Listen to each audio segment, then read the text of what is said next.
ରୋଜଗାର କମ୍ ହେଉ କି ଅଧିକ, ଜୀବନ ସମସ୍ତଙ୍କ ପାଇଁ ସମାନ।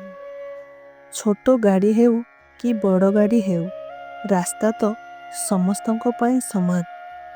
ଖାଦ୍ୟ ଯେତେ ଟଙ୍କାର ବି ହେଉ, ପେଟ ପୂରିବା ସଭିଙ୍କ ପାଇଁ ସମାନ। ଘଣ୍ଟା ସାଧାରଣ ହେଉ ବା ହୀରା ଲଗା ହେଉ, ସମୟ ଦେଖାଏ ସମସ୍ତଙ୍କ ପାଇଁ ସମାନ। ଜଣେ ଗରିବ ହେଉ କି କୋଟିପତି, ମରିବାଟା ସମସ୍ତଙ୍କ ପାଇଁ ସମାନ। ତେଣୁ ମୃତ୍ୟୁ ପରେ ବି ବଞ୍ଚି ରହିବା ପାଇଁ ଧନ ନୁହେଁ, କିଣିବାକୁ ହୁଏ ଅନ୍ୟର ମନ। ଟଙ୍କା ଘର କିଣିପାରେ, ହେଲେ ପରିବାର ନୁହେଁ। ଟଙ୍କା ସେଜ କିଣିପାରେ, ହେଲେ ନିଦ ନୁହେଁ।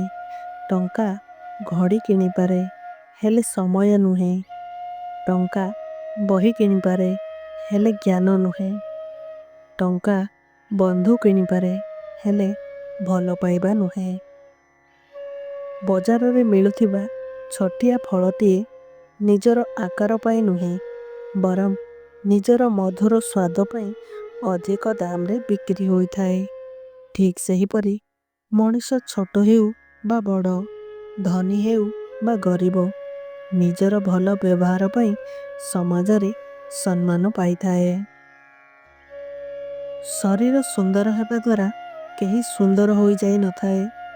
ମଣିଷର ଭଲ କର୍ମ, ବିଚାର, କଥା, ବ୍ୟବହାର ଓ ସଂସ୍କାର ମଣିଷକୁ ସୁନ୍ଦର କରିଥାଏ।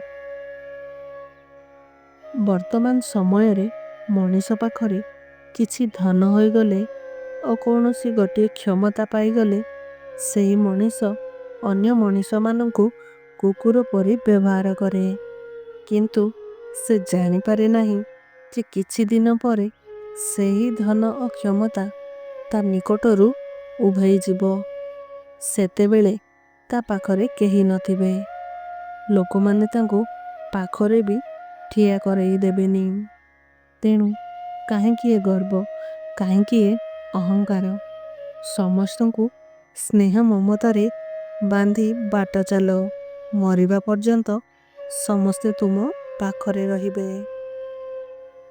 ଆମ ମଣିଷମାନଙ୍କ ପାଇଁ ସବୁଠାରୁ ଦାମୀ ଗହଣା ହେଉଛି ଟିକିଏ ହସ। ଆଉ ଏହା ସମ୍ପୂର୍ଣ୍ଣ ମାଗଣା ହେଇକି ମଧ୍ୟ ମୂଲ୍ୟବାନ ହୋଇଥାଏ। ତେଣୁକରି ଦୁଃଖରେ ବି ମୁଁ ହସିବାକୁ ପସନ୍ଦ କରିବି।